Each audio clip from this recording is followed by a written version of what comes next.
ምን አይነት ጭካኔ ነው? አሁን የምነግራችሁን አቅም ካላችሁ ብቻ አዳምጡኝ።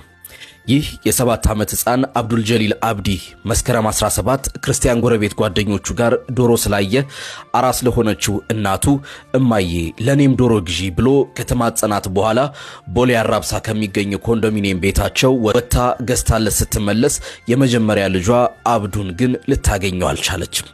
ቤተሰብ በጭንቀትና በፍለጋ ተንከራተው ማግኘት ሲያቅታቸው ትላንት ወደኛ ደውለው እረ ልጃችንን አፋልጉን ግራ ገባን ብለው የተፈጠረውን ሲነግሩን እንደተለመደው ወደ እናንተ አምጥተን እባካችሁ በማፋለግ እናግዛቸው አልናችሁ።